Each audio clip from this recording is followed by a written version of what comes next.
ahí. Luego todo eso se fue difuminando, pero de cuando en cuando, muy de cuando en cuando, surgen noticias, documentos, datos.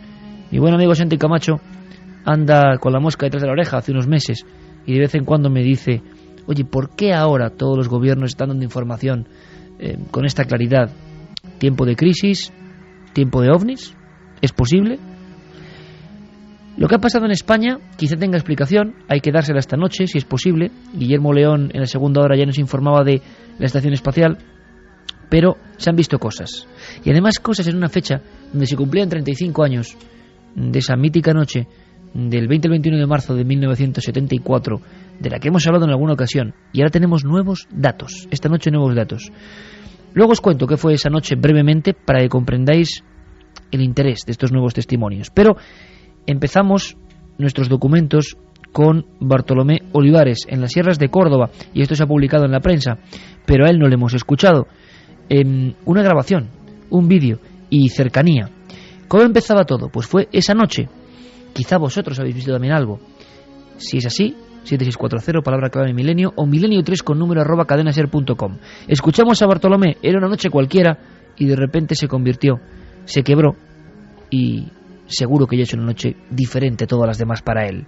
Estaba solo, junto a su casa, en la sierra, es partícipe de una comisión ecologista de la zona, y allí en el cielo había algo. Eran sobre las 9 menos cuarto de la noche y bueno, llegué a una casa que tengo en el campo, está en un lugar bastante apartado y muy poco habitado. Y bueno, estaba el espacio totalmente oscuro y dejé el coche, las luces encendidas, y entonces entré a la casa, abrí la puerta y cuando salí pues veo a la altura de mi cabeza pues una luz bastante intensa y bueno, proyectando, iluminando todo el espacio a mi alrededor. Me quedé un poco como hipnotizado, ¿no? Para los que hemos crecido y estamos aquí ante este micro en este mismo instante hasta ahora, gracias al fenómeno OVNI, en parte, ¿no?, que despertó nuestra curiosidad infantil hace ya muchos años. En mi caso, pues se van a cumplir 26 años este año. Parece mentira, ¿eh? 26 años. Pues gran parte de mi vida ya ligado indiscutiblemente a ese fenómeno, del que casi nadie habla, pero de vez en cuando hay testimonios. Claro que sí. ¿Qué son? No lo sabemos, pero como decía este hombre, Bartolomé Olivares, casi hipnotizado ante ese resplandor. Aquello iluminó toda la comarca como si fuera de día. Sobre todo, lo que extraña en este caso es la cercanía. Entonces, cuando reaccioné, entré a la casa, cogí la cámara y ya grabé pues lo que era la parte final del avistamiento. Entonces, cuando el objeto fue descendiendo desde mi cabeza, yo creo que estaría a unos 3 kilómetros, lo digo porque hay unas montañas cercanas y se veía pues por la zona, y cuando fue bajando muy lentamente se oía como un zumbido bastante intenso, y cuando llegó a las montañas yo vi que por la luz que emitía pues que había como una nube de humo, ¿no?, alrededor. Y entonces cuando bajó ya se quedó todas las montañas, toda la zona esa iluminada, bastante intenso, y estuvo durante un rato, no sé si estaría 30 segundos o algo así, iluminado, y luego ya pues desapareció. Recibe una sorpresa interesante, y es la grabación, una grabación en vídeo, donde se ven bastantes cosas, estas. Y sí grabé un vídeo que eso sí salió mejor, y entonces al visualizarlo pues ya vi realmente que había un punto central y había pues como una bola de fuego alrededor que parece que se movía, ¿no? Y luego lo he proyectado en un cañón porque claro, en el ordenador al ser tan pequeño no se ve demasiado bien, y he visto como si tuviera unas aspas alrededor del círculo central, ¿sí?, como unas aspas de un molinillo o algo así, y se aprecia como, no sé, la sensación es un objeto como de tubo o algo así, no sé distinguir, pero vamos, lo que sí se aprecia es que yo pensaba que era como una luz que se emitía, pero parece que es un objeto y que de ahí pues sale como un humo o algo parecido. Todos con la mirada ahora mismo, si es posible, en el cielo, ese gran desconocido al final, de donde todos procedemos, materia de las estrellas. ¿Qué era ese objeto? Pues seguramente nunca lo sabremos, pero sí que hemos podido ver la filmación y desde luego el efecto es sorprendente, pero no desconocido.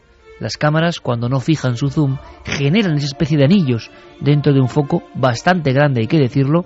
No tenemos referencia en muchas de estas filmaciones de lo que son... es de noche, claro, pero no se ven bien las montañas, el terreno, y eso lo hacen que sean complicadas, dudosas, difíciles de analizar, sinceramente. Hemos conocido otras muchas filmaciones, la famosa filmación de Trujillo en el 96, tantas otras, donde aparecían esos círculos, que no es que el objeto tenga apariencia biológica o esté dividido en círculos o sean tubos, sino que la propia cámara genera ese efecto al acercarse y alejarse y no poder fijarse en un punto fijo, porque eso está ahí, rondando. Ahora, estuvo muy cerca de la cabeza de nuestro amigo y de su casa, pero es que en Asturias, a esas mismas horas prácticamente, Carlos Barroso, y no es nuestro Carlos Cala Barroso, es una coincidencia curiosa, Carlos Barroso estaba en Asturias, fotógrafo aficionado, y también lo ve, pero es completamente distinto, no es un objeto sino dos, logra fotografiarlo, son discos, tienen luz por debajo, curioso, casi, quién sabe, a las mismas horas. Escuchamos Asturias, Carlos Barroso. Pues el martes pasado, era una noche muy fría, pero estaba el cielo muy claro, como toda la semana estuvo así.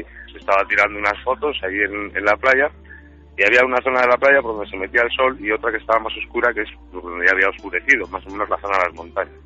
Y le estaba sacando las fotos a mi mujer y le digo, oye, ¿qué es eso que esas dos luces que hay ahí? O sea, no estaban a una distancia de estrellas, o sea, estaban más abajo, y ella los estaba viendo como yo, y cogí la cámara y vi cómo se movían en paralelo los dos, y que según iban girando, pues se inclinaban y luego se ponían rectos a medida que se iban alejando. Y se fueron metiendo otra vez como para la oscuridad, y pues fueron unos 12 segundos o así, y mi mujer está conmigo, los vio, y claro, yo decía, vamos, será algún avión, o será alguna historia. Y claro, no dábamos por lo que podía ser, porque los aviones pasaban por arriba y estaban dejando estela de humo, del frío que hacía de la noche, y esto no dejaba ninguna estela.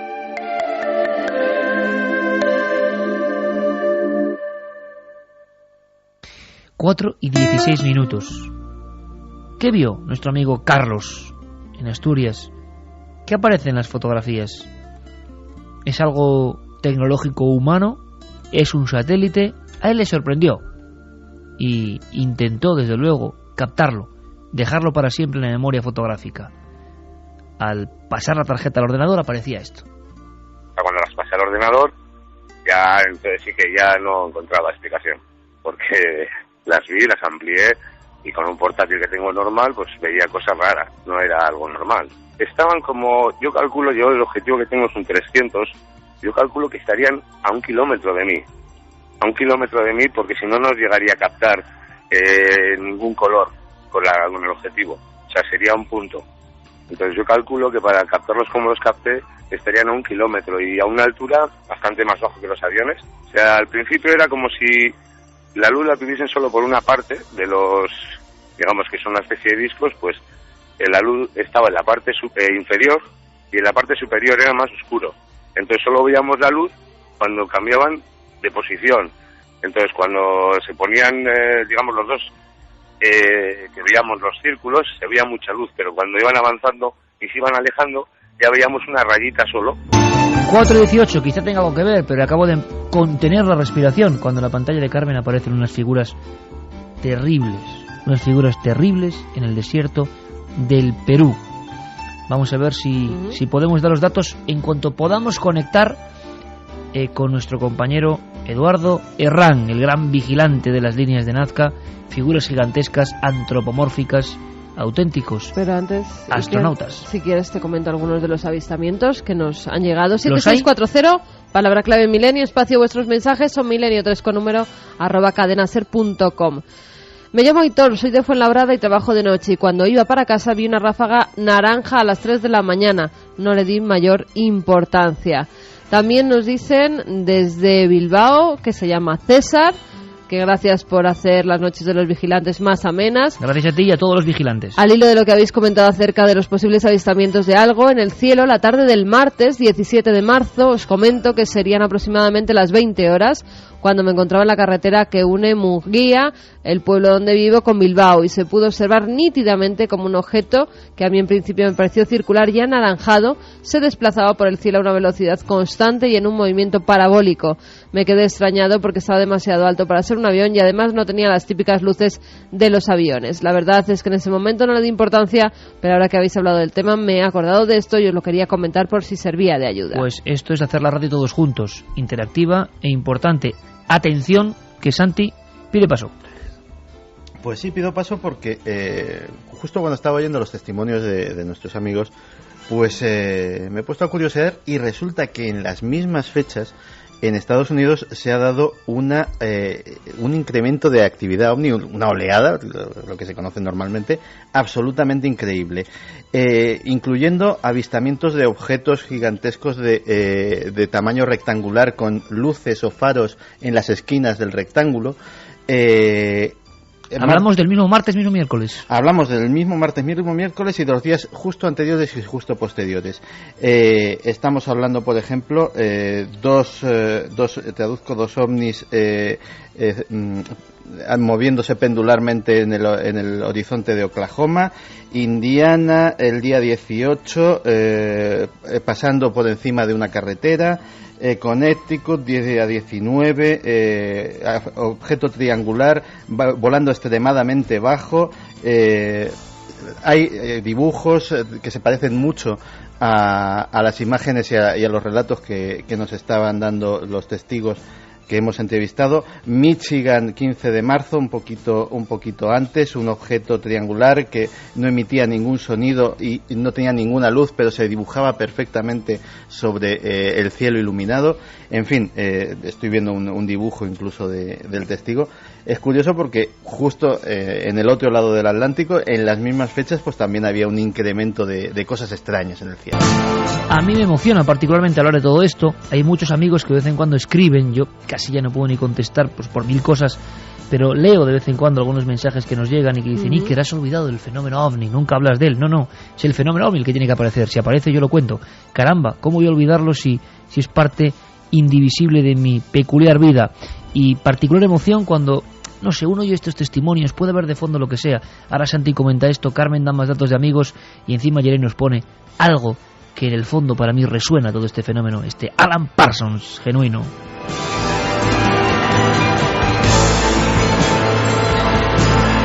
Por cierto, ¿más datos en España? ¿Más sí, gente? Voy con Ander de Portugalete, que nos decía... Toda la zona norte, os dais cuenta, ¿no? Este email Zona porque me norte. estáis dejando perplejo. Os estoy escuchando hablar sobre los avistamientos de ovnis y el caso es que el martes noche, más o menos 23:30, cuando venía junto a mi compañero de trabajo desde Sestao hacia Portugalete, Vizcaya, nos dimos cuenta que había algo extraño en el cielo. Era como un tipo de helicóptero por las aspas, pero no hacía ruido alguno y tenía bastante luz y nos llamó la atención, pero yo no le di importancia hasta hoy. Muchas gracias por la buena noche que me estáis haciendo pasar. Un saludo. Pues gracias a ti por la información, porque esa información es vital, absolutamente imprescindible para que haya esta emoción particular ahora mismo. Cuidado con el dato que daba Guillermo León. En la zona de Galicia, por lo menos Galicia, podía ser algo que tiene que ver con la Estación Internacional Espacial.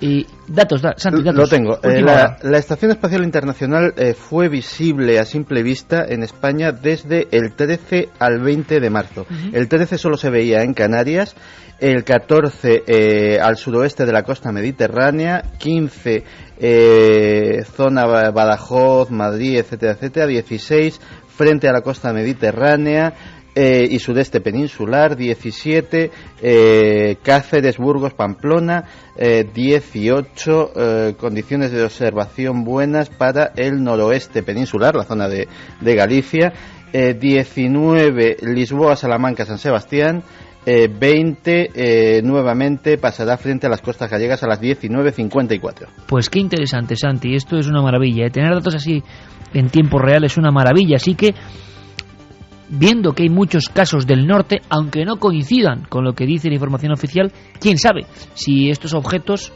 algunos cercanos, otros dos tienen que ver con la estación Espacial Internacional. Hay que dejarlo muy claro, pero lo que es emocionante es que mucha gente está mandando su información. ¿Quién sabe? Quizá este año sea el de una alerta OVNI, aunque sea efectuada para, no sé, comunicarnos todos aquí desde el estudio, como hacía Antonio Joseles en su época, e intentar conectar, ¿no? Mucha gente que parece que ve algunas cosas. Detalle que yo creo que es fundamental. Cuando los ultraescépticos y personas que decían, ya han dicho durante años, que el fenómeno OVNI solo se debe a imaginación de las personas, ¿por qué durante muchos años, todos los años 80, parte de los 90, la gente ha dejado de imaginarse cosas? ¿Y por qué la gente, si por ejemplo estos casos, una parte de ellos fuera la Estación Espacial Internacional, es fiel a lo que está viendo? Cuando esos casos de cosas que se ven son tan absurdas, están cerca de tierra, no tienen que ver, ¿por qué entonces hay que dudar de los testigos y no cuando ven algo que es explicable? En fin, yo os hablaba de que era marzo del 74, lo he contado 1000 veces porque yo creo que es una noche mítica, que en diferentes puntos de España, casos muy cercanos, como decía ahora Santi, de objetos aterrizados, quemando el campo. Sorprenden en Sevilla un viajante de comercio, sorprenden a un camionero salmantino que sale en todas las portadas de periódicos. La Guardia Civil en NASA investigan los rascones y huellas no ya de un objeto, sino de un objeto posado y de unos seres. El chofer de la Diputación de Cádiz, esa misma noche, horas después, también tiene una noche de terror cuando se encuentra con un objeto parecido, una luminaria posada también, y un individuo de aspecto extraño, extraordinario, y eso hace que la CIA incluso motive el retraso de la libertad sobre los ovnis en España, a grandes rasgos. Bueno, pues como lo hemos comentado en alguna ocasión, para mí ha sido emocionante que gente como Antonio, vamos a llamarle Antonio porque es vamos a decirlo así, un cargo importante, alto, y quiere mantener un poco el anonimato, pero bueno, hemos hablado con él, tenemos todos los datos, y era un niño, y a él le saltó algo, ¿no? Dijo, caramba, empezó a calcular, y eran esos días de marzo del 74, y este caso nunca ha salido a la luz, y sería uno más, sería quizá el cuarto caso. Me parece interesante. Podríamos titularlo como titulaban en aquella época, ¿no? Como un objeto que casi se proyecta contra un grupo de niños. Los niños pensaron que iba a chocarse contra ellos. Ocurrió en las afueras de Mérida, marzo del 74. Sería un caso más de una noche excepcional. Antonio, este es su recuerdo. Me acuerdo como si fuera ayer porque era una noche, era por la tarde, nosotros solíamos irnos a jugar allí a la pesquera. Me acuerdo porque llevaba incluso el uniforme, una zona que está entre el río Guadiana y la zona de las viviendas, ya eso no existe. Estamos hablando ya de hace 35 años. Ya estaba oscurecido, ya era la noche cerrada, sería las 9 o las 9 y pico de la noche, no mucho más, porque sobre las 10 todo el mundo tenía que estar en casa. Y uno de los amigos, yo no recuerdo bien quién fue, nos invitó a todos a que miráramos al cielo. La verdad es que miramos todos, porque la verdad dio un grito tremendo, y quizás yo fue uno de los que más tiempo me quedé mirando, pero vamos, venía directamente hacia nosotros, o sea, no venía en horizontal, sino que venía directamente hacia nosotros. Directamente hacia nosotros, un grupo de niños con el uniforme del colegio, a las afueras de Mérida, en la noche en la que en diferentes puntos de España se vivió algo que acabó en los expedientes oficiales del ejército español y que hemos sabido, pues prácticamente 20 años después, todo lo que había pasado con detalle cuando hemos visto esos informes. Este caso nunca se registró, y si se registró, no está. Pero esos niños miraban al cielo y de ahí bajaba un objeto naranja. Ellos creían que casi los iba a tocar, los iba a rozar. Y era una cosa anaranjada, llevaba una estela. Salimos todos corriendo de tal manera que ninguno pasó por encima de las piedras, todos nos metimos por el fango. Llegamos todos sucios arriba a la zona de las viviendas y la verdad es que nos quedamos asombrados y después incluso se quedó una estela. Pues nuestros padres nos creyeron porque una señora también lo vio y la verdad es que aquello nos quedó, unos días totalmente impresionados, tanto que tardamos mucho en bajar a la pesquera y cuando bajamos la primera vez fue una tarde, muy temprano, y todos creíamos que lo que fuera estaba allí, porque lo vimos muy cerca, o sea, no sabemos, lo hemos comentado, pero lo hemos comentado cuando éramos niños, y nunca supimos lo que era, simplemente era una cosa redonda, anaranjada, venía a una velocidad tremenda. Creíamos que iba a impactar contra nosotros, no que pudiera pasar por encima de nosotros, sino que iba a impactar contra nosotros. y cuando llegamos a la pesquera, efectivamente, creíamos que aquello o había caído allí o algo había quedado. Creíamos que iba a impactar contra nosotros. Suena a caso de otra época, ¿verdad, Santi? Y es un caso de otra época. Pues sí, además me estaba trayendo unos recuerdos muy buenos, porque recuerdo cuando era niño que mi abuela me contaba. Mi abuela se crió en Fuensalida, en la provincia de Toledo. Estaríamos hablando de los años 20. Que ella venía un día con un cántaro y iba andando por un camino, y de repente vio que algo se le venía encima desde el cielo, y tanto fue así que se arrojó al suelo y tiró el cántaro y el contenido, que no sé si sería agua o leche o vaya usted a saber lo que te haría por lo propio de una actividad campesina, ¿no? Y lo contó y su madre no la creyó y le pegó tremenda paliza por haber derramado aquello. Y muchos años después, ya siendo mayor, empezó a oír las historias de platillos volantes y entonces supo que era aquello que se le había venido encima desde el cielo y que casi decía que se la había llevado por delante, ¿no?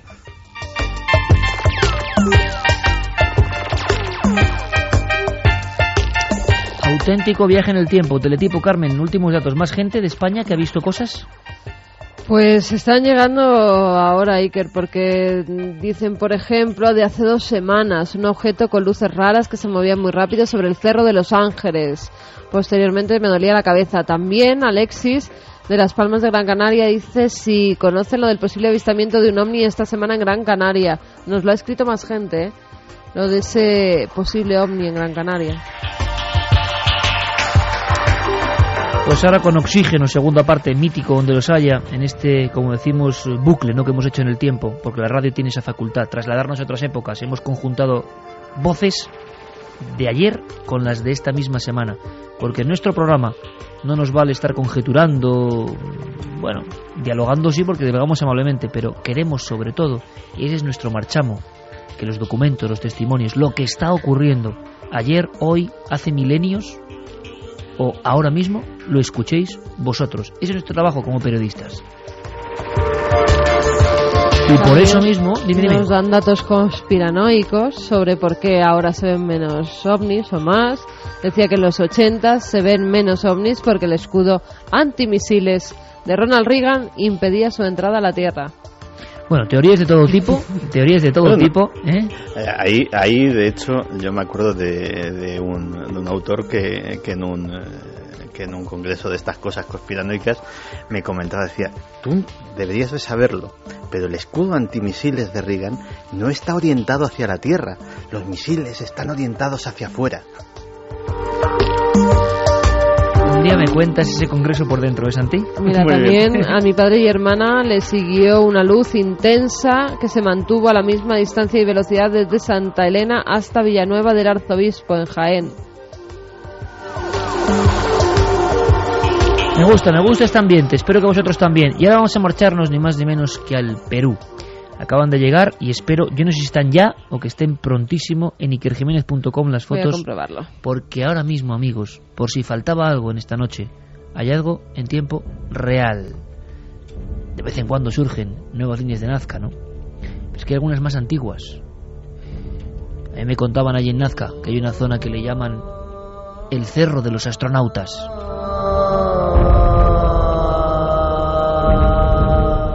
Creadas antes del nacimiento de Jesús. Hay líneas, lo han sospechado siempre, más antiguas que las Nazca incluso. Hay una cultura de nombre los Paracas Cavernas. Los Paracas Cavernas generaban un tipo de figuras incluso con relieve. Y caramba, botas grandes, piernas rectas, cabeza de felino o casco con óculos, brazos extendidos o pegados al cuerpo, 50, 60, 70 metros de alto. ¿Quién demonios son estos seres y por qué miran al cielo?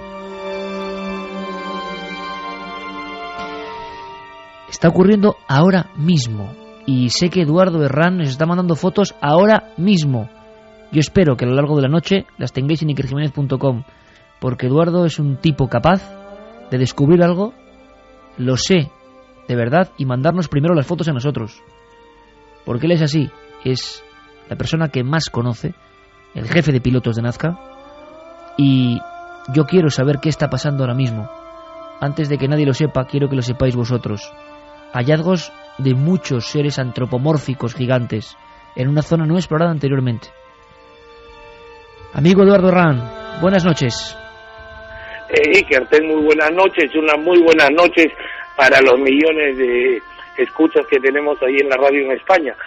Tienes razón, este año hemos tenido preocupaciones por algunas lluvias que han sucedido en algunos sectores, pero muy específicos, o sea, no ha sido una cuestión generalizada, y eso a su vez ha contribuido para poder descubrir en la zona norte de Nazca, estamos hablando ya de cerca de 130 kilómetros al noroeste de Nazca, no cerca a la ciudad de Pisco, unos nuevos geoglifos que corresponden culturalmente al periodo Paracas, ¿no? Y que representan, algunos son unos guerreros antropomorfos, otro es un astronauta muy similar al de Nazca, solo que tiene un felino en la cabeza, y hay un tercero que parece ser una especie de familia, ¿no? Son en alto relieve y súper lindos. Madre mía, Eduardo, vamos a ver, me quieres decir que muy lejos del foco principal, porque tú bien sabes que todavía mucha gente, por lógica, cree que solo en Nazca existen esas figuras, sino que 130 kilómetros alejados de ese corazón, vamos a llamarlo así, de la Pampa, existen otros geóglifos y que algunos se parecen al mítico astronauta. Sí, así es, lo que es muy similar en la fotografía, espero que ya la tengan colgado en la web, ¿no? Y sería muy lindo que todos nuestros amigos que escuchan tu sintonizado programa puedan tener acceso vía internet a estos nuevos descubrimientos. En realidad tienes muchísima razón. Si bien es cierto que la zona de mayor concentración de geoglifos está ubicada a 450 kilómetros al sur de Lima, también es cierto que el arte de dibujar en los cerros no solamente abarca esa zona, sino que por la zona norte, no estamos hablando de los valles tanto de Ita como de Pisco, también hemos descubierto en los últimos años evidencias, pero de culturas anteriores a los nazcas. Hablamos de los Paracas necrópolis y Paracas cavernas, que habitaron también la costa sur del Perú desde el año 800 a.C. hasta el 100 a.C., que es cuando aparece recién la cultura nazca, ¿no? Oye, Eduardo, sí, una cosa importante, de qué, para que la gente se haga una idea, ¿qué tamaño tienen estas figuras, las antropomorfas, por ejemplo, que son las que pueden más impresionar? Así es, el antropomorfo con cabeza de felino tiene alrededor de 90 metros de largo por 60 metros de ancho. Por favor, úsenlas y ponlas en la web. Yo todavía no he tenido el tiempo necesario para colgarlas en mi web, pero sí sería lindo que en tu página web la puedas poner como los nuevos descubrimientos en la zona de Pisco. ¿Ya?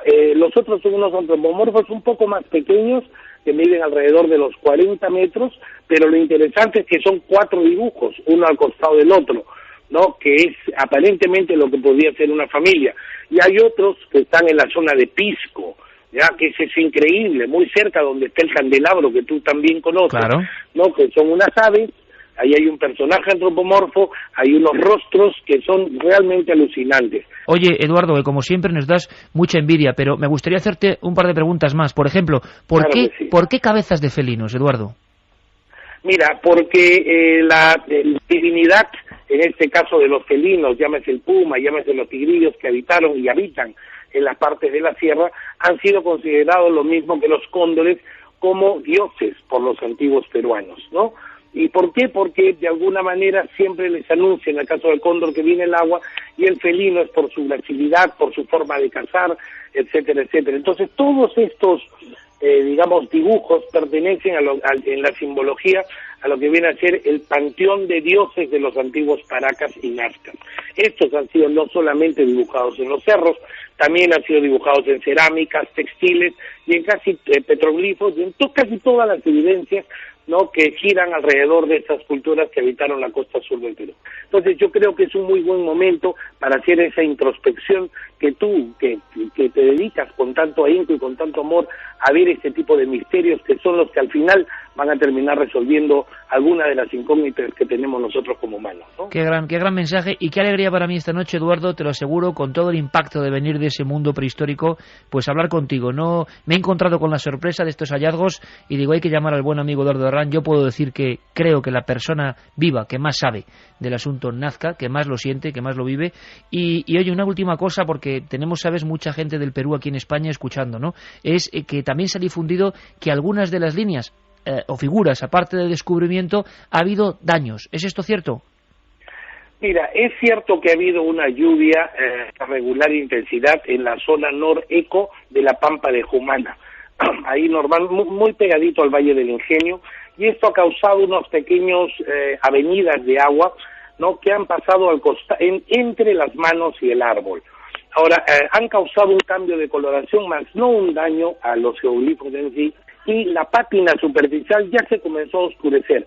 No es un fenómeno nuevo, ya ha sucedido otras veces, hemos sido testigos en la inundación del año 1983 y la de 1996, que causaron, digamos, un disturbio que visualmente al día siguiente, a los 2 días de ocurrido, nos llamó la atención a todos y nos asustó.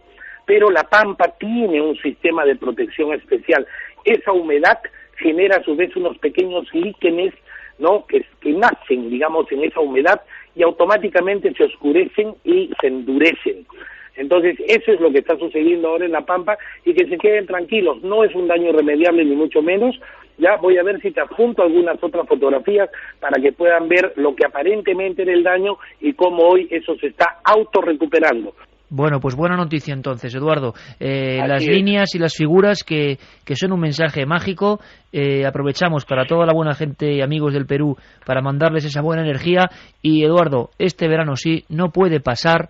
Tenemos que sobrevolar ese mundo que creo que es uno de los grandes secretos y misterios y que algo nos quiere decir, y que, como tú muy bien has dicho, en este tiempo aparente de zozobra podemos mirar a los ojos de esas figuras y maravillarnos, y seguro que aprender algo nuevo y encauzar nuestro rumbo. Un fortísimo abrazo desde España. Perfecto, Iker, y quiero darte una última buena noticia que se llama Herodiana. Estamos comenzando a funcionar desde la ciudad de Pisco. Ajá. Porque hemos detectado que el mejor tour aéreo que se realiza para ver toda la historia de los geoglifos desde es muy limitado, pero ahora desde la ciudad de Pisco es una operación que acabamos de comenzar hace una semana para poder conocer todos los geoglifos, tanto de Pisco como de Ica, Ocucaje, Palpa y Nazca. Es un vuelo súper completo que estoy seguro que ahora que veamos en el verano tienes que venir y conocer con nosotros. Oye, nos guardéis un pasaje ahí en Herodiana, ¿no, Eduardo? Pero por supuesto, hermano, estás tú invitado y todo el equipo de producción. Ya estamos sobrevolando con aviones de última generación, los Caravan nuevos, porque las líneas de Nazca se merecen eso. ¿Sí? Genial. Eduardo Herrán, querido amigo, suerte, un abrazo y gracias como siempre. Listo, maestro, un fuerte abrazo para ti y un muy fuerte abrazo a todos los oyentes de tu programa.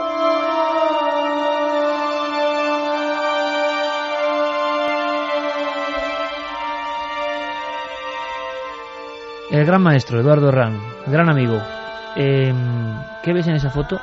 Está ya en la web, está en ikerjimenez.com. 2 líneas, esa nuestra web, y Nazca News de noticias.com, la web de Eduardo. Es increíble la figura. Las ha subido al blog de ikerjimenez.com, ahí las ha subido Guillermo León. Las ha subido ya. Es increíble, 90 metros de altura, quizá una de las figuras casi llega al nivel del gigante de Atacama, como ciclópeo. Bueno, es que es algo increíble. Como si tuviera la cara con 3 puntas o 4 puntas, un ojo en medio, 2 grandes alas, el cuerpo, las patas como quebradas hacia arriba, y al lado hay un mono que parece estar yéndose de su lado con un gran ojo y con la cola hacia arriba. Y luego esas botas del otro astronauta que es idéntico casi a ese famoso astronauta que mira el cielo antes de las líneas de Nazca. Os prometí la exclusiva y ahí está.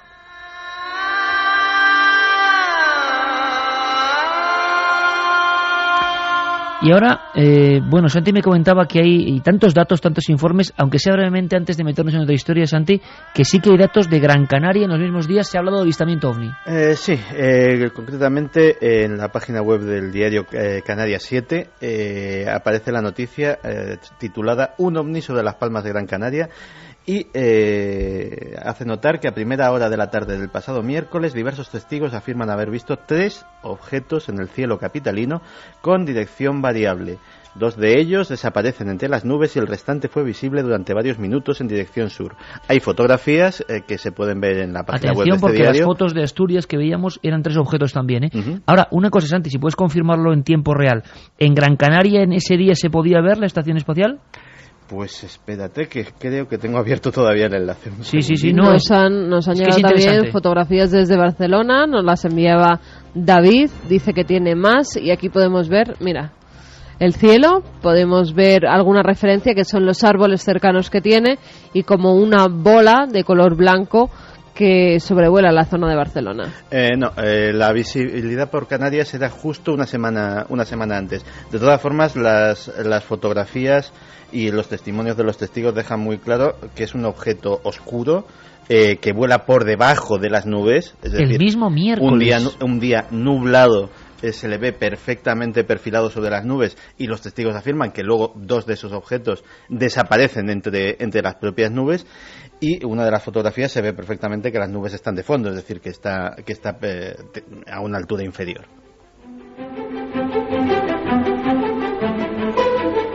En fin, datos sorprendentes, están llegándonos un montón de noticias y de información sobre lo que ha pasado en esos días polémicos.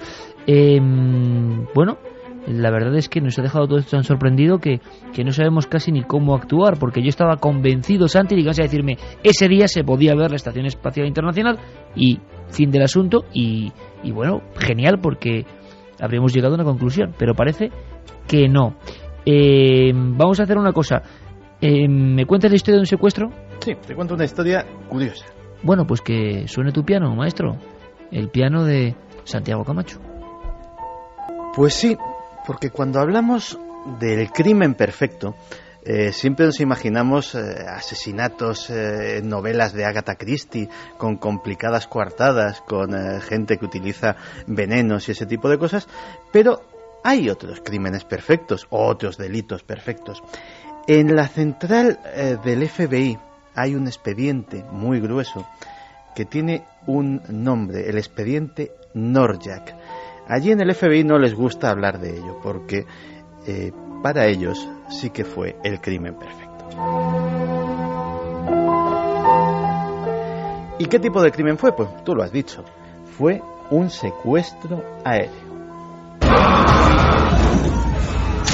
Santo Dios. Comunica que ha habido un pequeño alboroto, pero que ya está todo controlado. Comunícalo o disparo. Si me matas, nadie podrá pilotar el avión.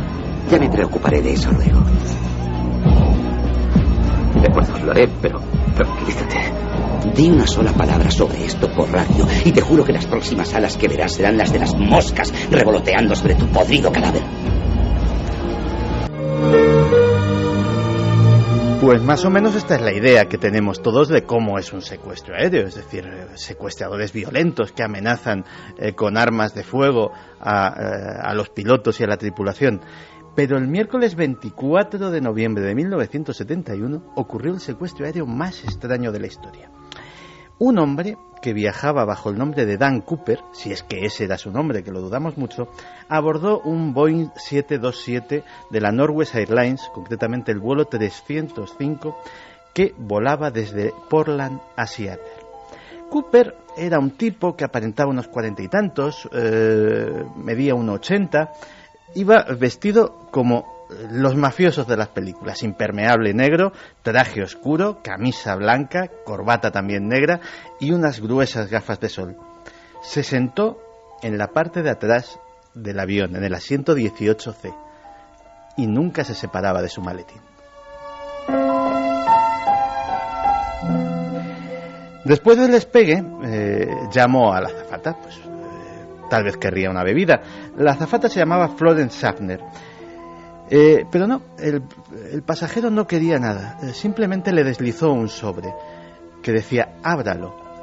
Ella estaba acostumbrada a estas cosas, era una chica pues de buen ver, tenía una profesión de azafata y decía, bueno, pues uno más que me quiere dar su teléfono. Así que se lo guardó, pero Cooper le indicó con el dedo que se acercase un momento y le dijo al oído, señorita, es mejor que mire esa nota, tengo una bomba.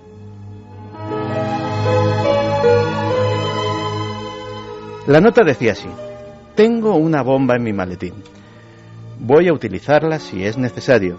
Quiero que te sientes a mi lado. Este avión está secuestrado.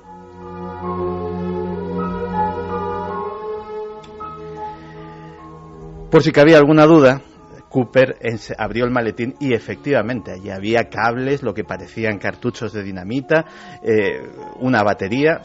Desde luego, si era una bomba simulada, estaba muy bien simulada. Así que empezó el juego de todos los secuestros aéreos, el juego de las demandas. Bien, ahora, ¿qué hacemos? ¿Cuál es el plan? Porque tendréis algún plan, ¿no? Todavía no. No hay planes de emergencia para esta situación. Es algo que no se ha contemplado. Pues ya puedes empezar a contemplar. Esta es una jodida situación que hay que desjoder a la voz de ya. A través de la azafata y por medio de la radio de la cabina, sin que se diera cuenta ninguno de los pasajeros, el desconocido pidió $200.000 en billetes sin marcar de 20, 2 juegos de paracaídas, uno principal y otro de emergencia.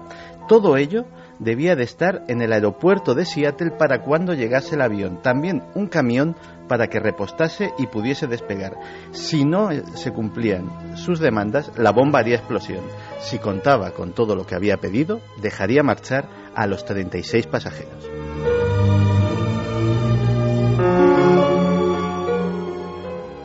Efectivamente, las autoridades, bastante extrañadas sobre todo por lo de los paracaídas, decidieron cumplir las demandas. Cooper, que durante todo el trayecto se mostró amable, incluso la azafata dijo que era un tipo encantador, pues estuvo conversando, parecía un tipo tranquilo. Efectivamente, cuando le subieron el paquete que contenía los paracaídas, los $200.000, etcétera, etcétera, discretamente dio orden de que se podía desalojar el avión. Eso sí, se tenía que quedar la tripulación.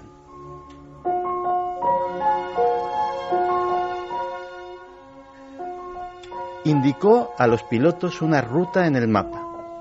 Les indicó que la cabina no tenía que presurizarse, que tendrían que volar lo más despacio y lo más bajo posible. Cuando esas demandas se cumplieron, al llegar sobre cierta zona del estado de Washington, los pilotos notaron que la rampa trasera empezaba a abrirse. Cooper había saltado. Y nunca más se volvió a saber de Cooper. Durante 8 semanas se rastrearon aquellos bosques sin dar ni rastro de él. El FBI, la versión oficial era que Cooper no podía haber sobrevivido a ese salto.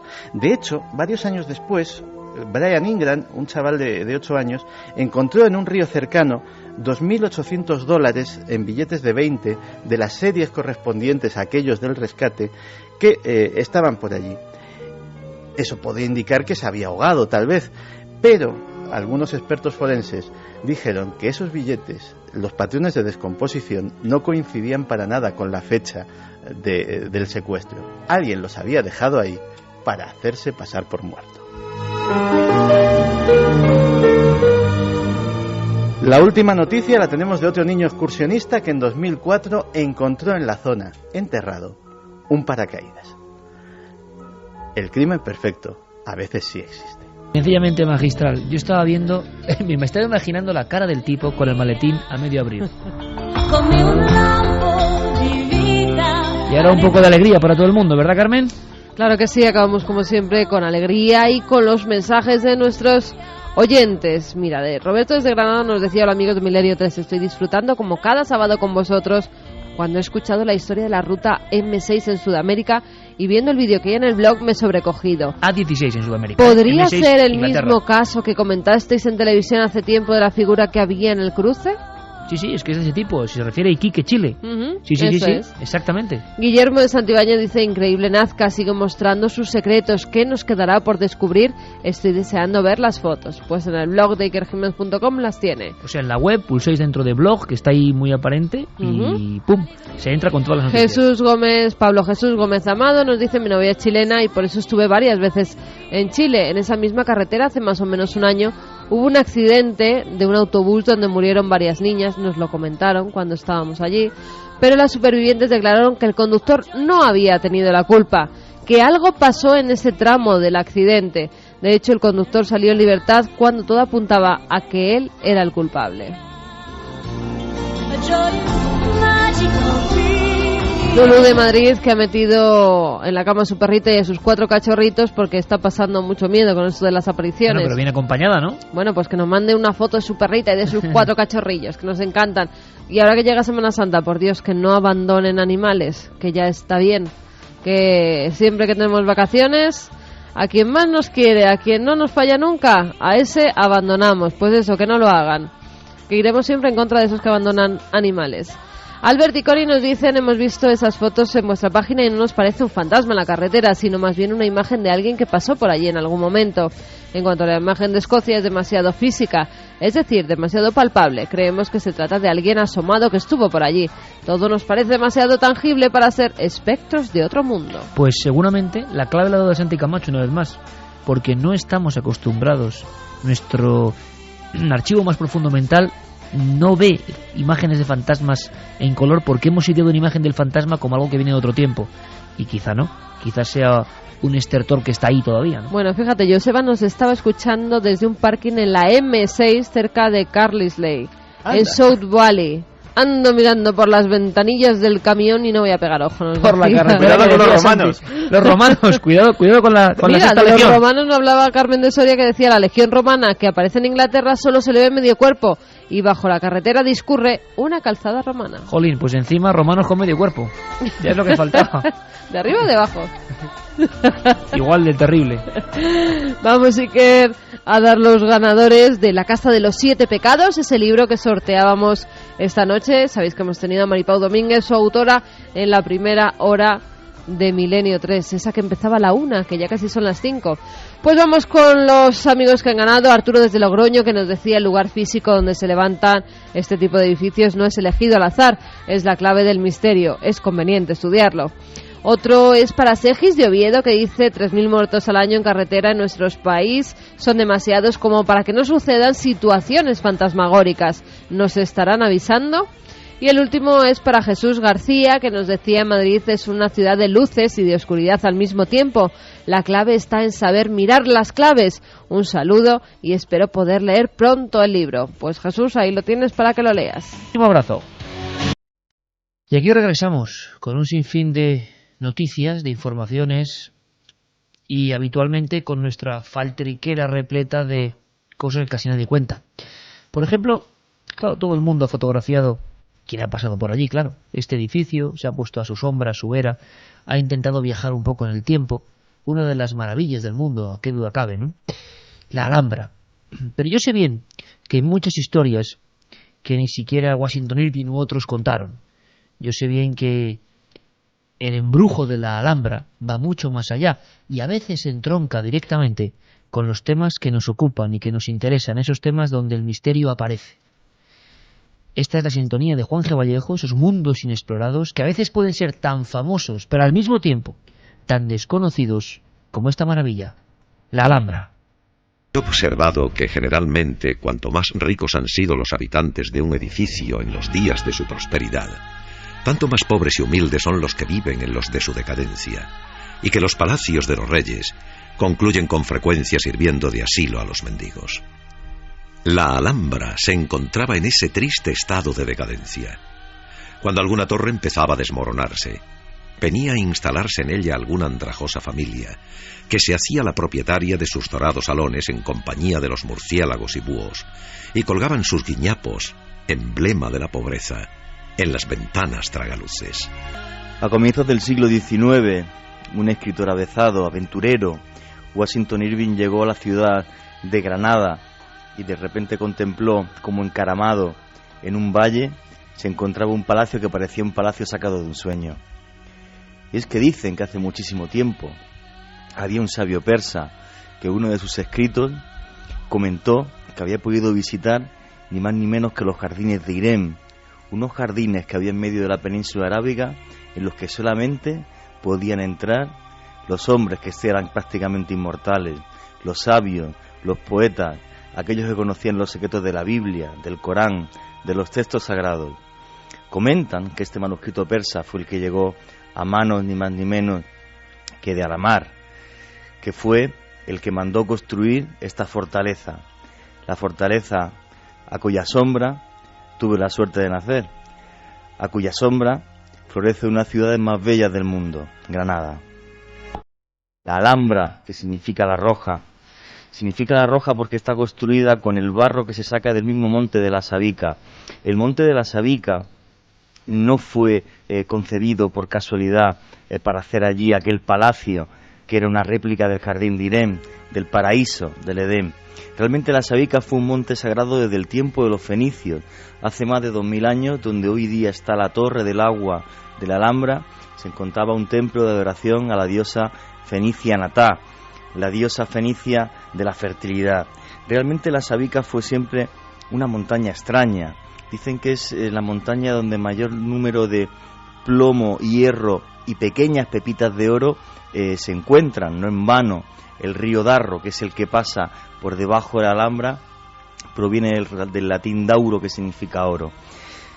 Ese mundo de ensueño que ven todos los años miles y miles de personas, sigue ahí, desafiante, lleno de mil secretos que han hecho que mentes prodigiosas, como por ejemplo del pintor Makesher, cuando vio en aquellos azulejos dibujos sin fin, los imitara para hoy día que toda la gente del mundo pudieran ver esos cuadros que, al igual que los azulejos de la Alhambra, no tienen ni principio ni fin.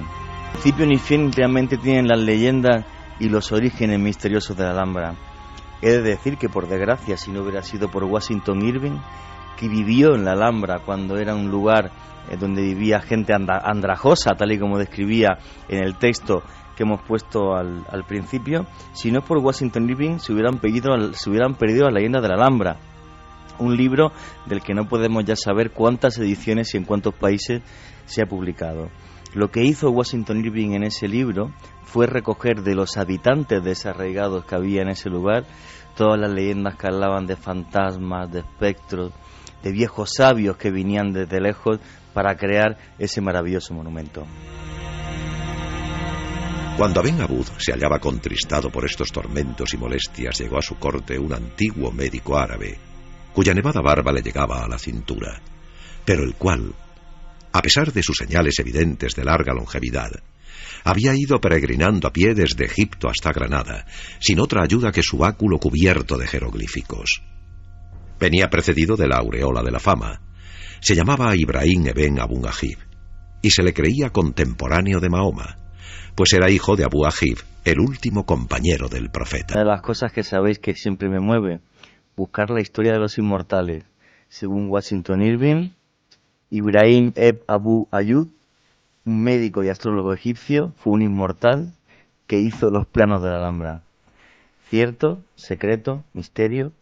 Posiblemente nunca lo sabemos. Según cuenta la leyenda de Washington Irving, recogida de la gente que vivía en la Alhambra, lo único que pidió a cambio de hacer los planos, de planificar este maravilloso monumento, es que le dejaran una pequeña cueva en la que él pudiera meditar el monte mágico de la Sabica. Es una de las maravillosas historias que tiene la Alhambra.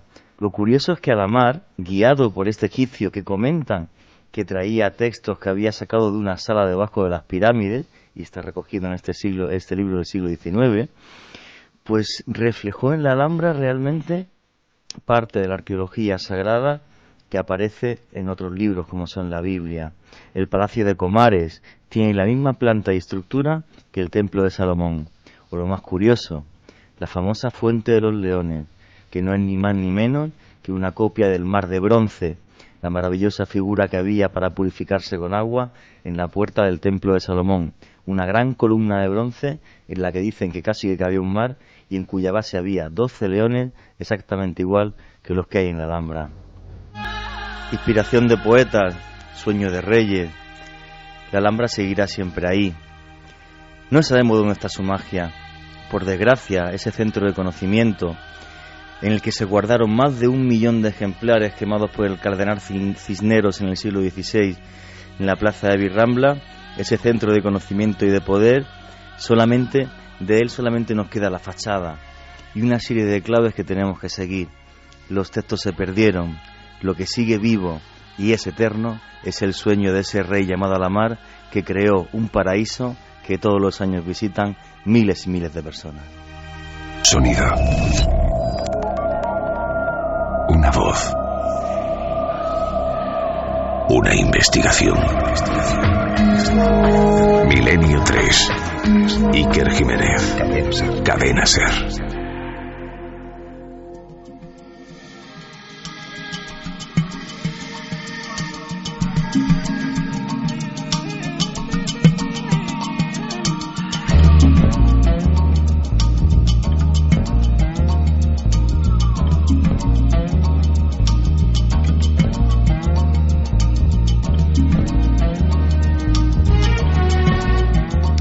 Y 18 minutos, Carlos Ródenas, que nos pone esta maravillosa banda sonora de Planeta Encantado, aquella serie de JJ Benítez con una música, de verdad hay que decirlo, absolutamente inspirada.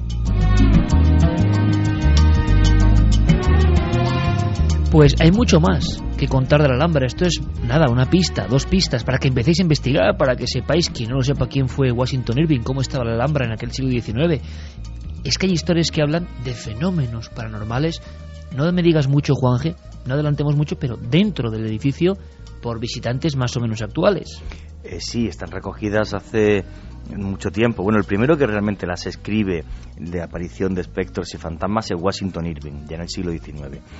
Pero como leyenda siempre, no como realidad. No, él cuenta lo que le narran los habitantes que hay en la Alhambra, también en el Albaicín, en el Sacromonte, en el Realejo, en los barrios que rodean la Alhambra. Él recoge las leyendas que le contaban como hechos que habían sucedido como realidad, ya que no había textos escritos sobre lo que había acontecido allí, fueron todos quemados por el cardenal Cisneros. Entonces, el tema de espectros y de apariciones, sí, y bueno, y una de las historias que yo tuve ocasión de investigar, que es tan apasionante como el de los fenómenos paranormales, que publiqué junto a Lorenzo Fernández además en el libro Operación Al-Ándalus, en el que me colé en el Palacio de Carlos V hasta el balcón que da justo hasta donde está el Patio de los Leones, que hay un museo, y otra vez me colé sin permiso y me contaron toda una serie de historias y de fenómenos paranormales. No trabajaba aquí, entonces no te preocupes, Carmen, no me pueden demandar ahora. Y yo no he dicho nada. entonces aparte de toda esa maravillosa leyenda, lo que es un hecho, y tuve la suerte de poder cotejarlo con algunos arqueólogos, algunos historiadores, es el laberinto que hay debajo de la Alhambra, del que, si mal no creo, ahora hay visitas guiadas para alguna parte de ese laberinto que se pueden visitar, pero el laberinto no se sabe hasta dónde llega, los pasaditos que hay debajo de la Alhambra. Hay una Alhambra debajo de la Alhambra llena de 1000 misterios, como es el palacio que tiene arriba. Realmente es el monumento más visitado, no de España, de Europa, no sé si la gente lo sabe, y realmente se lo merece porque es una maravilla de hace muchos siglos, y que su belleza se perpetuará, yo pienso, que para la eternidad. Santi nos va a contar uno de esos temores terribles. Contábamos la noticia de que un robot había matado a alguien. Vamos a ver qué se esconde detrás de todo eso, pero creo que se esconde en el fondo un mundo nuevo. Pero antes, algo que ha pasado a unos 40 kilómetros de altura sobre la Tierra, creo que es muy, muy interesante, y es que, en fin, como tantas noticias científicas, ¿no?, que, bueno, se quedan ahí y que son un gran misterio. Todavía hoy nadie sabe si la vida, el origen de la vida, tiene lugar en la Tierra, porque sí, porque hay una especie como de reacciones, esa sopa química de elementos. Nadie sabe cómo salta la chispa de la vida. Algunos piensan y creen que vino de fuera, que del espacio llegaron las primeras moléculas vivientes que reaccionaron con la Tierra, que engendraron nuestro planeta como un gran óvulo, y el espermatozoide vino del cosmos. Todavía se debate sobre eso, y lo sabéis bien. Bueno, pues ayer mismo el Comité Indio de Investigación Espacial descubrió una serie de bacterias en esa franja donde se divide la atmósfera ya, digamos, del espacio. Y estaban vivas, eran animales vivos a 40 kilómetros de altura. Bacterias. ¿Cómo se comportan? ¿De dónde vienen? Una teoría ha surgido de inmediato. Origen extraterrestre, y lo informa, podemos decir, nuestro corresponsal en el mundo de la ciencia, José Manuel Nieves, director de Ciencia y Tecnología del diario ABC. Yo creo que la historia es impresionante. Acaba de pasar bacterias sobre nuestras cabezas, rozando con el espacio, y que no saben bien de dónde demonios vienen. son 3 bacterias completamente nuevas y desconocidas hasta el momento. Es decir, nunca se había encontrado nada parecido en nuestro planeta, ¿no? En ninguna parte. Estas son especiales porque han sido encontradas a decenas de kilómetros de altura en la estratosfera, en la alta estratosfera. Y esta es una zona de nuestro mundo que está en los límites de la atmósfera. Es decir, donde la atmósfera de la Tierra deja de ser atmósfera y empieza a ser espacio exterior. Entonces, el hecho de que haya unos organismos capaces de vivir en esas condiciones ha planteado varios interrogantes a los científicos, ¿no?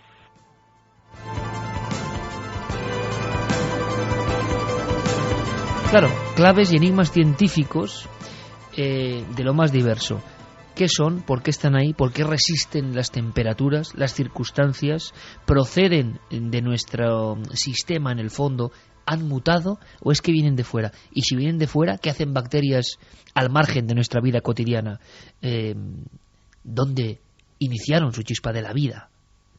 Esas extrañas bacterias, aunque el resto de la información en estos días las aparte por completo y nos preocupemos de otras muchas cosas, están ahí y están siendo examinadas. El experimento, curiosísimo, José Manuel Nieves nos lo cuenta. El experimento consiste en que a medida que el globo va subiendo, va tomando muestras de aire en unos cilindros metálicos y este globo concretamente lo ha hecho entre 20 y 40 kilómetros de altura. Los cilindros, que han sido 16, una vez que están llenos de aire, son lanzados a la Tierra, caen en paracaídas y son recogidos por los científicos. Aquí es lo importante porque 2 laboratorios independientes, distintos, han analizado las mismas muestras y los 2 laboratorios han encontrado lo mismo. Han encontrado varias colonias de bacterias, en concreto 12 colonias de bacterias diferentes, ¿no?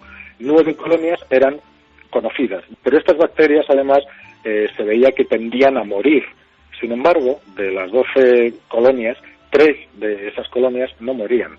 Una de las características más importantes que tienen, y por eso pueden vivir a esas alturas, es que son extraordinariamente resistentes a los rayos ultravioleta. Y esa característica es la que ha hecho sospechar de un posible origen extraterrestre. Aquí nos recorría y más con esta maravillosa música de Alan Parsons, pues un escalofrío en el espinazo, ¿no? Cuando José Manuel Nieves decía, no mueren.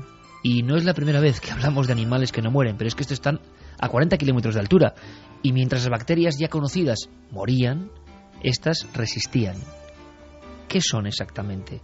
Pueden ser una de las claves, esto me parece maravilloso, y es que en la ciencia hay tanto misterio, pueden ser restos remotos, quién sabe, de aquellas que un día, hace unos 4.500 millones de años, engendraron el inicio de la vida de lo que somos nosotros. ¿Pueden ser? A mí me gustaría dejar claro que nadie confirma que estas bacterias vengan efectivamente del espacio. Lo que sí se confirma es que las bacterias, en algún momento de la evolución, tuvieron capacidad para sobrevivir en el espacio. Y esto da pie y respalda una de las teorías sobre el origen de la vida en nuestro mundo, que dice precisamente que procede del espacio. Porque desde luego el hogar habitual, la Tierra, cada día es más extraña. Guarda maravillas, pero a veces parece eso, algo desconocido. No solo por los comportamientos, por ejemplo, de estos animales, sino qué decir de los hombres y sus comportamientos también. Hay quien dice que el futuro será de las máquinas. Y desde hace mucho tiempo se ha hablado de cómo la máquina superará al hombre. Hace tan solo unas semanas hablábamos con ese campeón mundial de ajedrez que nos hablaba, el español, Illescas, de cómo la máquina ya había vencido el cerebro humano en una partida a muerte, vamos a decirlo así, de inteligencia. Pero, ¿qué estará pasando con ese mundo de los robots? Hace poco una noticia, nos la contaba Santiago Camacho, también nos hacía saltar de un brinco. Ya un robot autónomo había actuado de soldado y había matado a un ser humano. ¿El inicio de una era?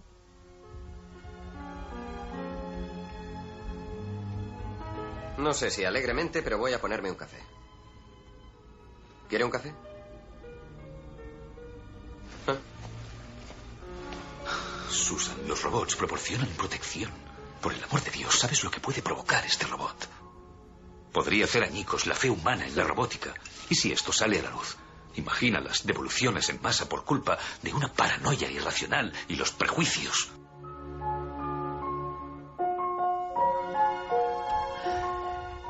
Yo Robot, Terminator, Blade Runner, todo parecía cosa de ciencia ficción.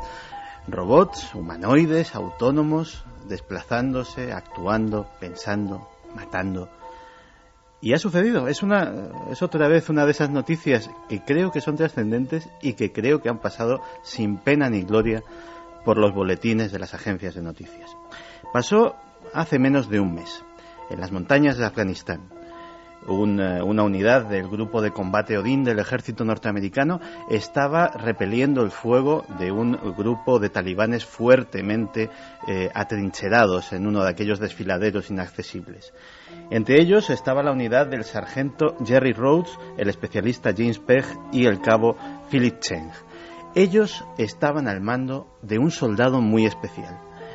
Volaba a unos 300 metros de altitud sobre el escenario de aquella batalla. Se llamaba Alpha.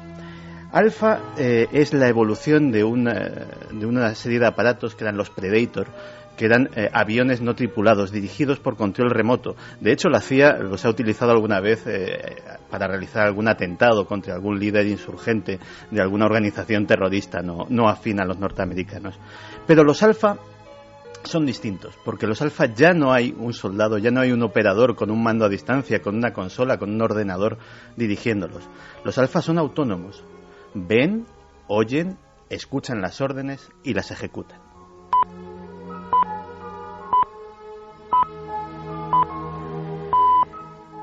Este Alpha en concreto en aquella ocasión recibió una orden muy precisa, unas coordenadas y sencillamente neutralizar todos los objetivos de la zona. En lenguaje eufemístico militar, matar a todo ser humano que hubiera en aquel lugar. Y el Alpha, pequeño, mucho más pequeño que cualquier avión de combate, pero armado hasta los dientes, cumplió con precisión quirúrgica aquel cometido. Ese día, el ser humano entró en una nueva fase. Por primera vez, una entidad pensante, no humana, había matado a alguien en una guerra.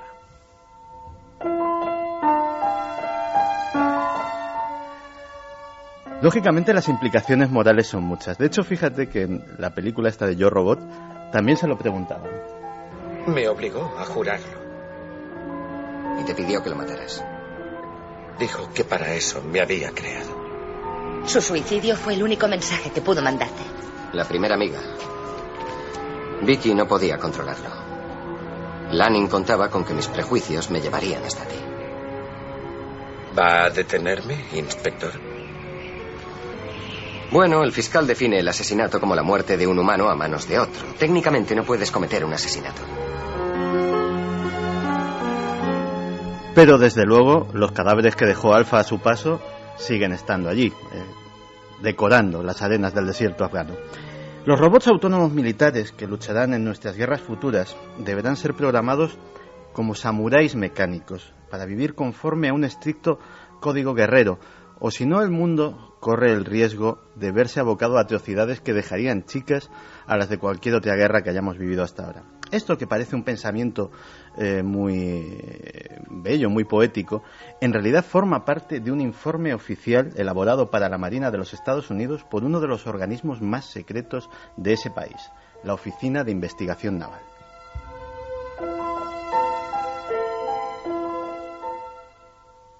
El informe, que es el primer trabajo serio sobre la ética de los robots militares, ya se habla de eso, prevé un rápido avance hacia un escenario en el que los robots sean lo suficientemente inteligentes como para tomar sus propias decisiones en el campo de batalla y trazar las tácticas para cumplir las órdenes, que pueden ser muy generales, como en el caso que acabamos de citar, que se les hayan dado.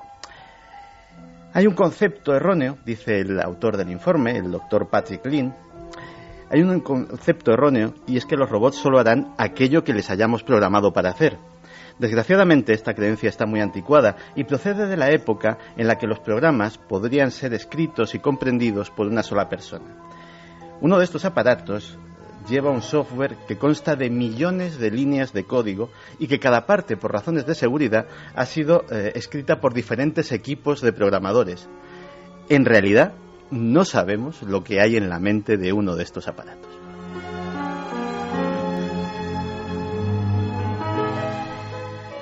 Una rica variedad de escenarios se pueden esbozar con todo lo que hemos dicho hasta aquí. Porque ¿cómo impedimos que estos robots sean empleados por terroristas o por piratas informáticos o tengan fallos de software? Y si un robot mata a un inocente, ¿quién tiene la culpa? ¿El robot? ¿El programador? ¿El gobierno dueño del robot? ¿Se debe implementar en estos robots un interruptor de suicidio? Y si es así, ¿cómo funcionaría? ¿Quién lo accionaría?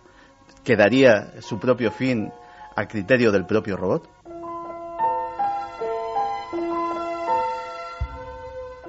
Y todo esto son preguntas importantes, y con esto acabo, porque el mismo estudio prevé que en 2015, a la vuelta de la esquina, antes de las Olimpiadas que pretendemos que sean en Madrid, 1/3 de los vehículos de combate terrestres y aéreos del ejército estadounidense sean aparatos no tripulados. Es Cadena Ser. Pues un poco de alegría, que no viene mal, después de lo que acaba de contar Santiago Camacho. Santi, me quito el sombrero, porque si algo quiere este programa, y creo que intentamos hacerlo, y yo pues tengo que decirlo, ¿no? De vez en cuando yo me siento muy orgulloso de lo que se cuenta aquí, de cómo se cuenta y de la gente que lo cuenta. Es bueno que hay muchas cosas que se olvidan rápidamente, que el marasmo informativo tan rápido, tan global, tan hegemonizado, olvida, y son cosas que nos hacen pensar. Con algunos vídeos, algunos documentos para que Juanje se ponga a investigar. Yo creo que hay un temazo sobre lo de los buitres. Oye, en fin, yo con respeto a todo el mundo y tal, pero los ataques de buitres parece que se han filmado, sí, y que son tremendos. Había una vaca y un ternerillo que la vaca acababa de parir. España, El ternerillo parece que había nacido muerto, estaba tirado a un lado de la vaca, y enseguida los buitres carroñeros iban a comerse tanto a la casi a la madre. Claro, es que la vaca se encontraba pues muy mal estado de salud, parecía, porque el ganadero parecía que la estaba cogiendo de los cuernos para ver si se levantaba o no se levantaba, y enseguida más de 40 cuervos, más de 40 buitres que acuden a comerse tanto al ternero como a ella. Y la gente nos hablaba y nos mandaba información y nos decía que el problema es real, ¿eh? Sí, que el problema, además, nos decían, soy de Fuentemayor, provincia de La Rioja. Hace 50 años, cuando yo era pequeño, los amigos íbamos a las muleras cuando se tiraba una mula muerta para ver a los buitres. Nos acercábamos a ellos a unos 4 metros y jamás nos han atacado. Los buitres cumplen con su misión comiéndose la carroña o las reses enfermas. Comían tanto que luego no podían volar de tanto que pesaban, y nosotros los niños corríamos detrás de ellos. Ahora que ya no hay ganado, ya no hay buitres. Sin embargo, en la Sierra de Cameros hay muchos porque les dan de comer. Un abrazo, Antonio.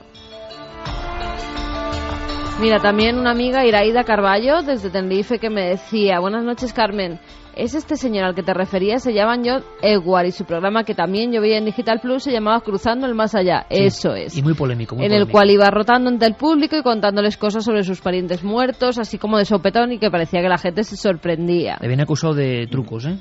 Sí. Hay que decirlo, sí. Bueno, yo es que me lo suelo creer. Casi todo lo que dan en la tele. Manuel nos dice: buenas noches, amigos. En Córdoba también se cuenta la leyenda urbana de que unos campistas que se quedaron durmiendo al aire libre, un buitre creía que estaban muertos y a uno le arrancó un dedo de un picotazo.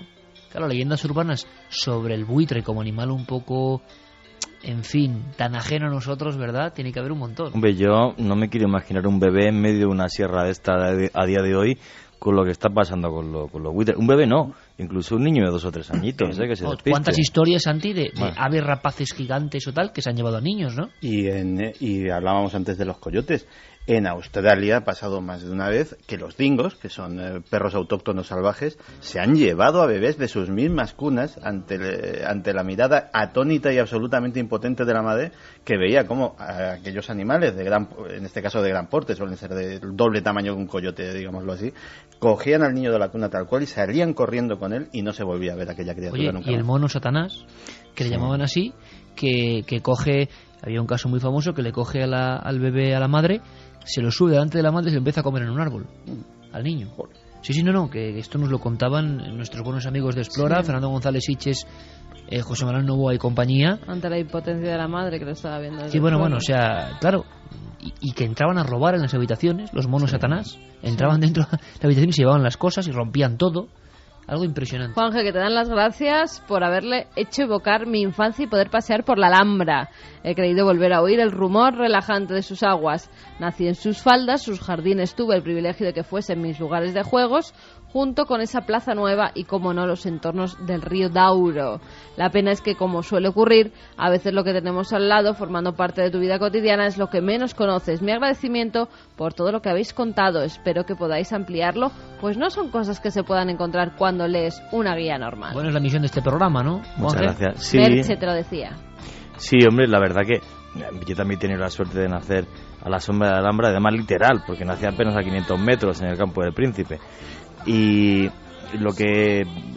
hombre, voy a meterme con alguien esta noche para variar. Hombre, ¿cómo no? Y tal. No, sí, también te dan tirones de orejas, por lo que has dicho del periódico El Mundo, del diario. Ah, bueno. En fin. A ver, pasa página. Efectivamente, pasando del mundo. No, sí me apena una cosa. Realmente yo no he gestionado nunca en persona un permiso de filmación para la Alhambra. No sé si realmente cobran lo que me han dicho que cobran o no. Entonces no lo digas. Bueno, tengo amigos en productoras que sí, ¿no? Que para hacer reportajes o documentales les cobraban bastante dinero. Bueno, eso a lo mejor también te lo dicen tus amigos, entre comillas, para que no vaya a llegar hasta el reportaje. Bueno, pues lo gestiono. No, pero no me parece justo. Bueno, vale. Pero bueno, sí, lo dejo. En el Museo del Cairo también te cobran. Sí, mucho menos que una hora de grabación en la Alhambra. Pues, en fin. Nada, lo único que digo es que la cultura hay que fomentar la verdad de la Alhambra. Genial, es maravilloso, y invito a todo el mundo a que vaya a la Alhambra, y nosotros lo que intentamos desde aquí, tanto la Alhambra como cualquier otro sitio, es hacer que la gente conozca sus partes más desconocidas y su historia más oculta y más además, secreta. si te cobran mucho o si te cuelas, o sea, ¿qué más te da? Pues sí, es verdad, me cobran todos lados. Oye, uno de los síndromes más extraños, Santi, ¿qué duda cabe? Bueno, la imagen de la Patricia Hearst era, ¿no? La hija del magnate.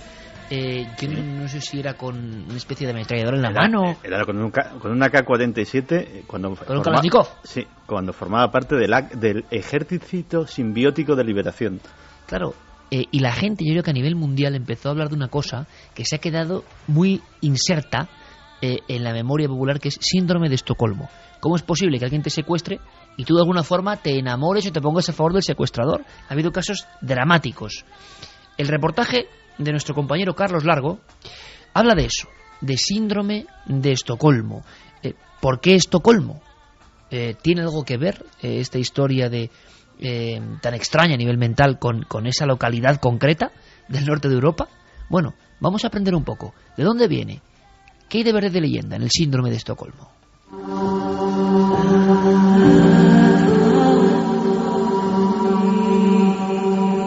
Elaine la acostó. Cruzó a casa de Dottie. Volvió a casa y Amanda ya no estaba. ¿Quién se ha llevado a mi hijita? Nunca le ha hecho nada malo a nadie. Han secuestrado a una niña. Si no se coge al culpable el primer día, el porcentaje de éxito es muy pequeño. Ya han pasado 3.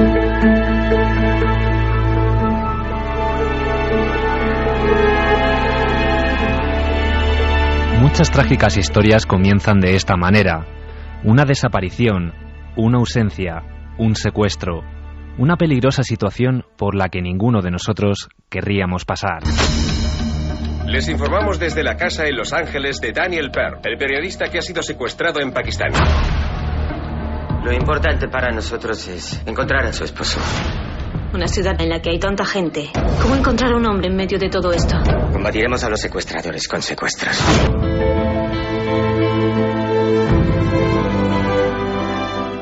Miedo y vulnerabilidad ante sus captores son dos de las sensaciones que acompañan la mayor parte de las veces a aquellas personas que han sido víctimas de un secuestro. Sin embargo, en otras ocasiones, la capacidad de supervivencia del propio individuo motiva la aparición de una fuerza contraria que lleva al secuestrado a identificarse con su raptor. Es lo que los especialistas conocen con el nombre de síndrome de Estocolmo. Escuchamos a Elizabeth Gimona Martí, psicóloga del ISEP Clinic Vilanova, y a Jaime Gutiérrez, psicólogo y criminalista perteneciente a la Sociedad Española de Criminología. Es un estado psicológico en el que la víctima de un secuestro o bien una víctima de una agresión o que una persona ha sido detenida contra su voluntad, desarrolla, digamos, una relación de complicidad, incluso de simpatía hacia el agresor. Depende de muchos factores. Depende de que, en principio, se establezca una relación especial entre el secuestrado y el secuestrador. Esta situación hace que la persona secuestrada o la víctima, dependa totalmente del secuestrador. Y esa dependencia es lo que hace en ciertas personas que incluso puedan llegar a sobrevalorar la figura del secuestrador. ¿Por qué? Porque todo lo que haga el secuestrador será, para bien o para mal, lo que marcará el resto de la situación, ¿no?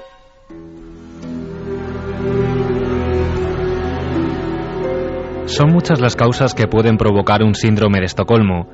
El miedo ante una situación amenazante, el temor a sufrir algún daño, el deseo de que todo acabe lo más rápido posible. Conductas que, aunque no parezcan extrañas, pueden llevar al aprecio y cooperación entre víctima y secuestrador. Tanto en un secuestro que se produzca el síndrome de Estocolmo como en un secuestro normal, la primera reacción y la más fácil de ver es el shock, ¿no? Y ocurre una situación para la que uno normalmente no está preparado. Eso es lo más visible. Después se va a pasar una fase de estrés. También se puede producir en algunas personas una necesidad de negociación. Se intentar hablar con los secuestradores para ser liberados. En otras personas van a desarrollar una despersonalización total. Lo que hace es pasar a ser un sujeto pasivo, esperando a recibir órdenes para cumplirlas a rajatabla, ¿no? Y es que no hablamos de ninguna enfermedad. El síndrome de Estocolmo fue definido como mecanismo de defensa emocional después del robo de 1973 del banco sueco Kreditbanken, un suceso en el que tras 6 días de cautiverio, los rehenes terminaron por defender a sus captores. Hubo un atraco a un banco en 1973 en Estocolmo. En este caso unos atracadores, ¿no?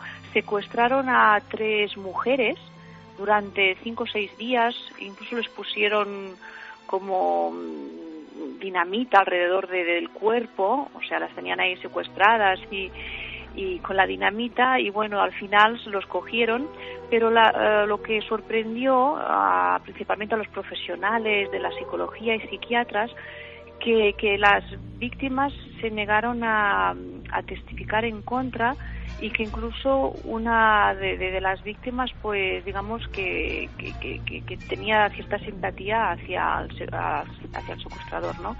Y claro, eso pues realmente chocó. Síntomas que se repiten una y otra vez. Conocidos casos como el de la millonaria Patty Hearst y las niñas Elizabeth Smart y Natasha Campus así lo confirman. Estoy segura de que lo fue, por supuesto que sí. Lo llaman síndrome de Estocolmo y desorden emocional postraumático.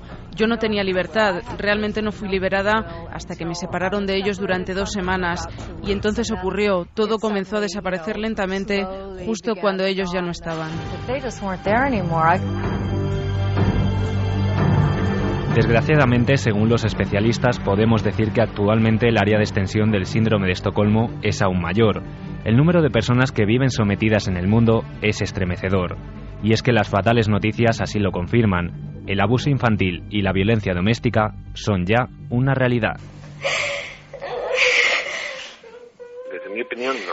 Para que se produzca el síndrome de Estocolmo, la situación que lo provoca debe ser totalmente inesperada. Lo normal es que esto se vaya produciendo a lo largo del tiempo, entonces no son situaciones comparables. ¿Qué es lo que ocurre? Que sí que es verdad que hay muchas víctimas que son dependientes de su verdugo, ¿no? Entonces puede dar una sintomatología parecida. Pues sí, pues mira, por ejemplo, en el caso de la violencia de género, pues de hecho vemos muchas mujeres que están sometidas a vivencias muy violentas, ¿no? Pero el agresor ya se va cuidando pues de aislar a la víctima, de que ella vaya perdiendo sus amistades, su familia. En fin, ya sabemos algo más. Síndrome de Estocolmo, 1973. Y han ocurrido casos. Yo me estaba acordando de que una historia que se convirtió en ficción cinematográfica fue la historia de la estanquera de Vallecas, ¿no? Llevada al cine, y que al final, pues fue aquella especie de cautiverio de las 2 estanqueras y habían cogido un aprecio, un afecto realmente extraordinario por sus propios atracadores y los problemas que llevaban en sí los dos atracadores, ¿no?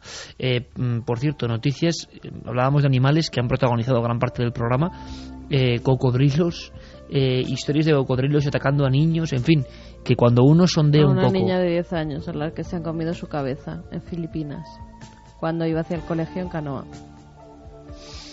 En fin, y nos contaban que había incluso osos que se llama oso de montaña, no sé si azulado o alguna cosa así, lo contaba Fernando González Siches, que bajaban hasta los centros comerciales y husmeaban en los cubos de las basuras, y todos los colorantes aditivos de la comida humana son para ellos ya tan potentes con su olfato y demás que ya no quieren otra cosa, ya no quieren cazar, ya no quieren hacer nada, y entonces lo que quieren es eso. Eso empezó a pasar con el oso yogi. Y no es broma, porque el personaje del oso yogi... Bueno, es que me dijo Fernando que era como el oso yogi. No, es que además era en el bosque del oso yogi. Efectivamente. Y de hecho hicieron el personaje del oso yogi en su momento porque... los osos de Yellowstone estaban con las tortitas de... Claro, el problema era que los osos eran extraordinariamente dóciles y la gente empezó a alimentarlos. Ya los excursionistas de aquel parque nacional empezó a darles. Cuando no les daban, ya los osos empezaron a robar, como hacía el oso yogi, a robar en las cestas de picnic, a robar... Caramba, y de ahí nace el personaje. Efectivamente. Santi, eres la leche, perdona que te diga. Y de esa anécdota, los dibujantes pues sacaron al personaje. Era Yogi y Bubo con esas montañas de panqueques, ¿no? Que eran tremendos, daban mucho hambre de niño. Y de sándwich. Caramba, de ahí nace. Bueno, una cosa importante, nos queda un viaje por la historia rápido, express, de 4 minutos, y luego acabaremos con los últimos mensajes. Nacho Ares, ha habido un congreso de especialistas científicos para por fin acabar con el enigma de Colón. ¿Lo habrán conseguido? No Nacho creo. Ares, informativo de la historia.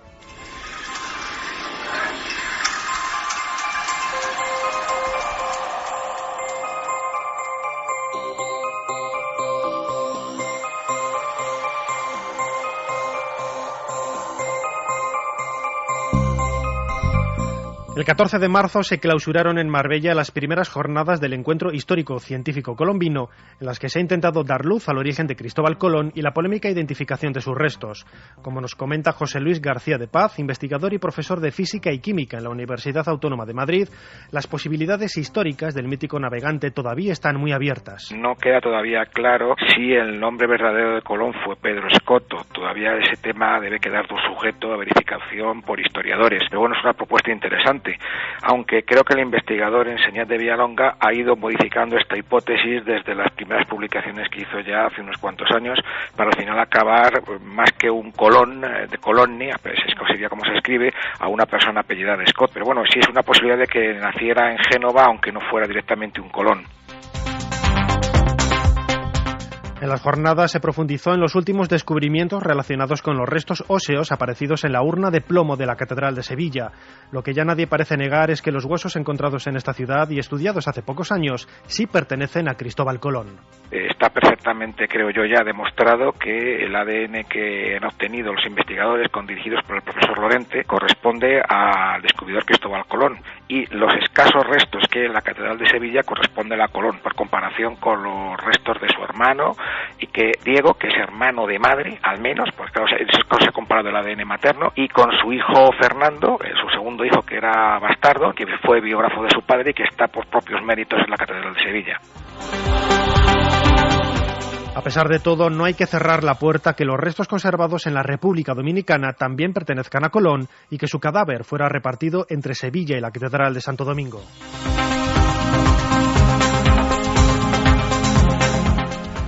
La momia del hombre de los hielos, Otzi, descubierta en los Alpes italianos en 1991, exhibe por primera vez todos sus tatuajes en una página web.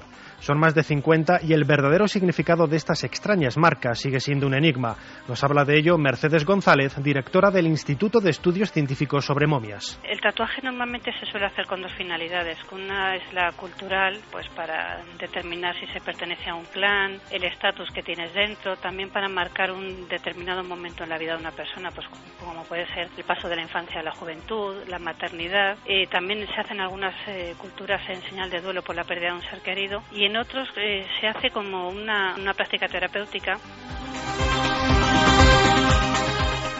Encontrado a 3.200 metros de altitud, este cuerpo de unos 5.000 años de antigüedad ha sido sometido a varias sesiones fotográficas en las que se han tomado 150.000 imágenes en un ámbito de 6 grados bajo cero y una humedad relativa del 98%.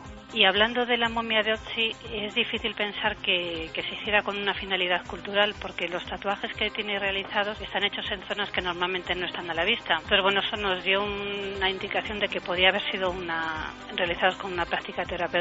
Gracias a los estudios radiológicos que se le hicieron, pues se ha podido demostrar que efectivamente padecía de una serie de patologías óseas que están justo bajo las zonas que han sido tatuadas. Todos podemos ver los tatuajes de Otzi en la página de internet www.icemanphotoscan.eu.